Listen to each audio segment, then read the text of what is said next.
Selamat pagi Bapak John Tersitorus dan rekan-rekan semuanya.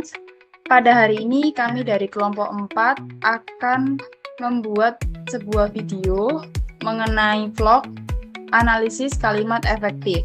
Sebelum kita memasuki vlognya, alangkah baiknya kita mengerti apa yang dimaksud dengan kalimat efektif. Apa itu kalimat efektif?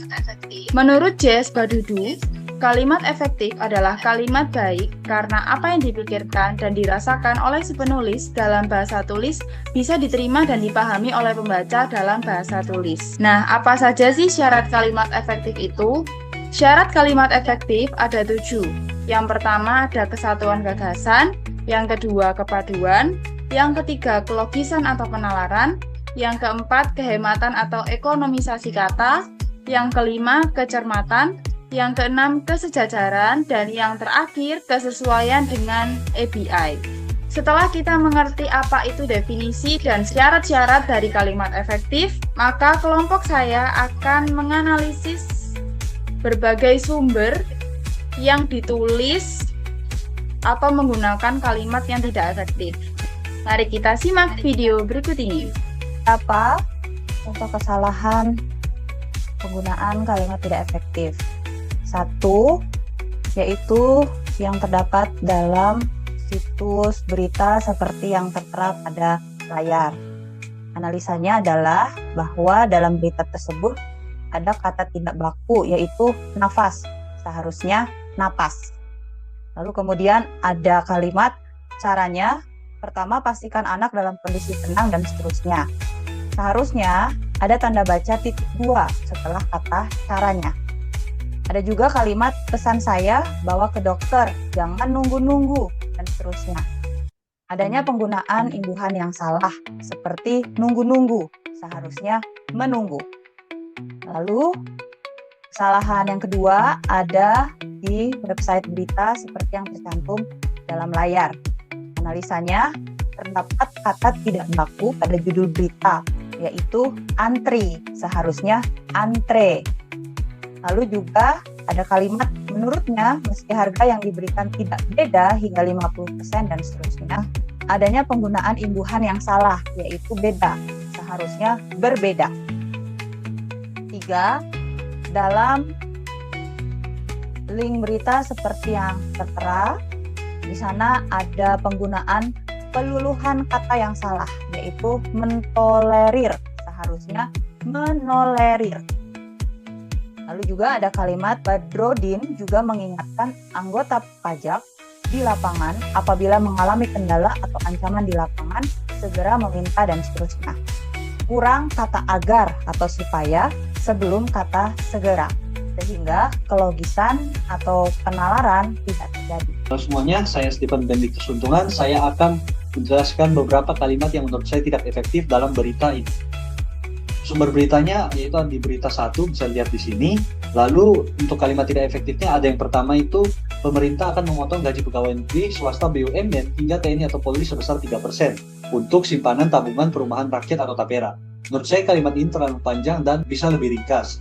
Contohnya pemerintah akan memotong gaji pegawai sebesar 3% untuk tabungan perumahan rakyat. Berikutnya ada kalimat tidak efektif lain, yaitu hal itu terungkap dalam Peraturan Pemerintah Nomor 21 Tahun 2024 tentang perubahan atas PP Nomor 25 Tahun 2020 tentang penyelenggaraan tabungan perumahan rakyat yang ditandatangani Presiden Joko Widodo belum lama ini. Alasan saya kalimat ini dipisah untuk kejelasannya dan menghindari pengulangan yang tidak perlu. Nah, bisa disingkat seperti ini. Untuk PP Nomor 21 Tahun 2024 yang ditandatangani oleh Presiden Joko Widodo mengatur perubahan atas PP Nomor 25 Tahun 2020 tentang tabungan perumahan rakyat. Untuk kalimat efektif berikutnya ada pasal 7 PP dikutip Rabu 29 Mei 2024 menyatakan perincian pekerja yang masuk dalam kriteria yakni pegawai negeri sipil, pegawai aparatur sipil negara, TNI atau Polri, pejabat negara, pegawai BUMN atau BUMD, pekerja swasta hingga pekerja mandiri atau freelancer. Nah, kalimat ini bisa sangat ringkas dan jelas seperti ini, yaitu pasal 7 PP ini mencakup PNS, ASN, TNI atau Polri, pejabat negara, pegawai BUMN, BUMD, pekerja swasta, dan freelancer.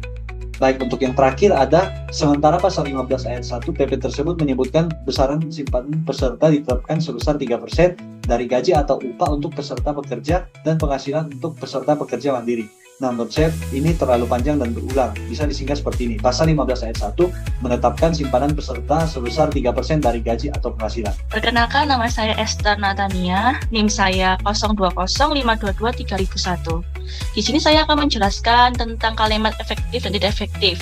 Dan saya mempunyai kalimat yang tidak efektif dalam sumber berita seperti berita detik.com ini, yang dimana ada kasus ibu mencabuli anak yang bermodus pada Kementerian PPA dari sindikat yang dibongkar. Nah, yang pertama, kalimat yang tidak efektif di sini tertulis Kemen PPPA pun memuji gerak cepat polisi dalam mengungkap kasus ini. Kenapa saya bilang kalimat tidak efektif? Alasannya, kalimat ini terlalu rancu dan seharusnya bisa lebih ringkas lagi, seperti kalimat yang efektif yaitu Kemen PPPA memuji atas pergerakan cepat polisi dalam mengungkapkan kasus ini. Itu yang kedua. Kalimat yang tidak efektif pada paragraf berikutnya adalah Ratna menambahkan, menurut pasal 48 KUHP, seseorang yang melakukan tindak pidana dengan daya paksa, maka orang tersebut tidak dipidana. Seperti yang kita tahu, tanda baca yang terlalu banyak juga menyebabkan kalimat ini tidak efektif, seperti tanda koma tersebut. Dan kalimat tersebut menurut saya juga kurang baku. Jadi menurut saya kalimat yang tidak efektif ini menjadi kalimat efektif seperti Ratna menambahkan, menurut pasal 48 KUHP yang berbunyi seseorang yang melakukan tindak pidana dengan adanya paksaan, maka orang tersebut tidak dapat dipidana. Perkenalkan semuanya, nama saya Marisa dengan NIM 0205223011. Di sini saya akan membacakan beberapa kalimat yang tidak efektif yang saya temukan di berita antara Newscom tentang Kabupaten Manokwari upayakan pemberatan pendidikan hingga pedalaman. Kalimat efektif yang pertama adalah Bupati Manokwari Hermus Hindau di Manokwari Sabtu mengatakan meskipun memiliki keterbatasan anggaran, Pemka Manokwari akan terus berupaya memenuhi kebutuhan warga pada pendidikan. Alasan kalimat ini tidak efektif yaitu kalimat ini panjang dan kurang jelas karena mencampur informasi tentang waktu dan tempat dengan pernyataan utama.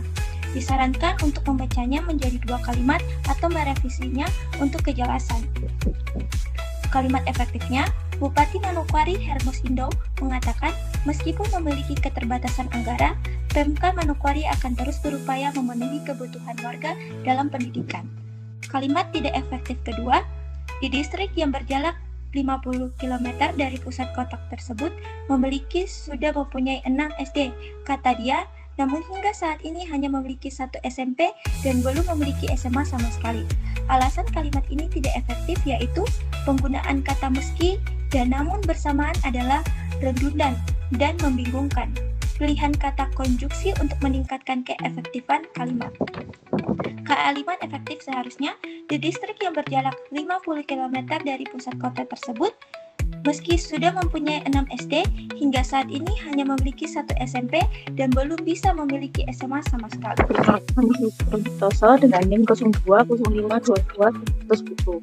Jadi pada tugas kali ini saya memilih iklan buku kelinci TikTok yang rasa Indomie. Jadi pada poster ini berisikan kalimat, aku baru tahu kalau ternyata mie goreng sekarang ada yang renyah kayak gini. Jajan aku yuk. Tanda pagar, serunya nggak bisa berhenti. Menurut saya, kata tahu adalah kata tidak baku, sehingga kata yang benar adalah tahu. Yang kedua, kata kalau. Kata yang benar adalah kalau. Yang ketiga, kata kaya adalah kata yang tidak baku. Penggunaan kata kaya seharusnya berubah menjadi kata seperti. Yang keempat, kata gini adalah tidak baku. Gini adalah singkatan dari begini atau ini.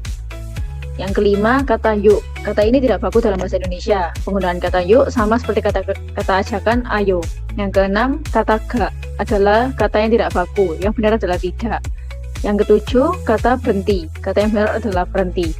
Jadi apabila menggunakan kosakata yang benar diubah menjadi kalimat baku, maka kalimat iklan tersebut akan berubah menjadi aku baru tahu kalau ternyata mie goreng sekarang ada yang renyah seperti ini. Jajan aku ayo. Tanda pagar, serunya tidak bisa berhenti. Yang pertama di sini kalimat tidak efektif adalah saat ini Jakarta adalah merupakan ibu kota Indonesia. Nah, kalimat efektif adalah saat ini Jakarta merupakan ibu kota Indonesia.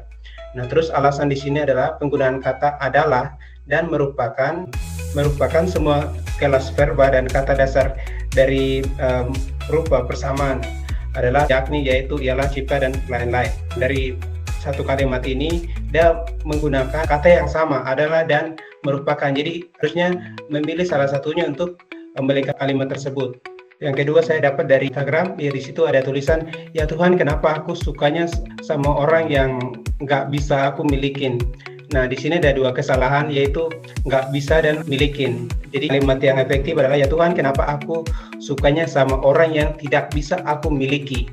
Nah terus alasannya di kalimat di atas ada 3 kesalahan, yaitu tanda baca, terus setelah ya Tuhan yang kedua adalah enggak, terus yang ketiga adalah milikin. Jadi ini 3 kata yang tidak baku dalam satu kalimat ini. Saya Agustin, saya akan melanjutkan menjelaskan tentang kalimat tidak efektif dan kalimat efektif.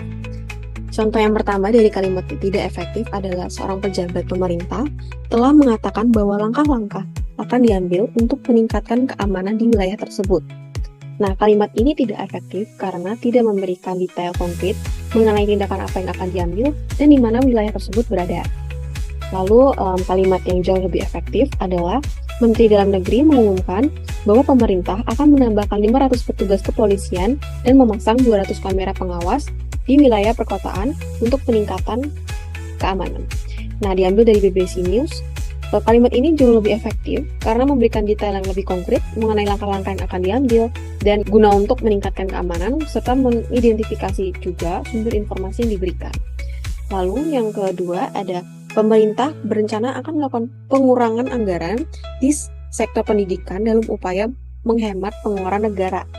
Nah, kalimat ini juga tidak efektif karena tidak spesifik dalam menjelaskan alasan dibalik pengurangan anggaran dan dampaknya pada sektor pendidikan. Nah, kalimat yang jauh lebih efektif adalah pemerintah berencana mengurangi anggaran untuk subsidi bahan bakar dan pengalihan ke sektor pendidikan yang dapat berdampak pada pengurangan dana untuk program-program pendidikan dengan sumber detik.com.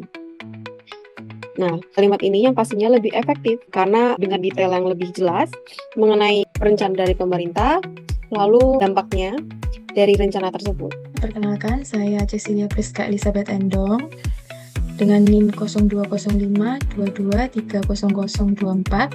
Selanjutnya, saya juga akan menjelaskan mengenai contoh kalimat efektif dan tidak efektif. Yang pertama, contoh kalimat tidak efektif, untuk mempersingkat waktu, saya akan mengambil rute tercepat. Nah, kalimat efektifnya adalah untuk menghemat waktu, saya akan mengambil rute tercepat. Dari hal ini, dapat ditarik kesimpulan bahwa adanya unsur kelogikaan, yaitu memperhatikan logika dan kemasukakalan. Dapat dilihat dari penggunaan kata mempersingkat waktu pada kalimat tidak efektif dan menghemat waktu pada kalimat efektif. Maka akan lebih masuk akal jika menggunakan kata menghemat untuk memadu-madakannya dengan kata waktu. Lalu yang kedua, kalimat tidak efektif karena dia rajin, dia menjadi juara 1. Lalu kalimat efektifnya karena rajin, dia menjadi juara 1. Di sini dapat terlihat adanya pemakaian unsur kehematan kata, yaitu salah satunya menghindari pengulangan kata. Dapat dilihat pada kalimat tidak efektif, ada penggunaan kata dia yang diulang hingga 2 kali, padahal sebenarnya dapat diefektifkan dengan penggunaan kata dia cukup sekali, dengan menjadi karena rajin, dia menjadi juara 1. Lalu yang ketiga, kalimat tidak efektif, jam tangan ayah yang antik itu dijual dengan harga murah. Lalu kalimat efektifnya adalah jam tangan antik milik ayah itu dijual dengan harga murah. Nah, di sini dapat dilihat adanya unsur ketepatan, yaitu memakai kata yang tepat dan menghindari preposisi.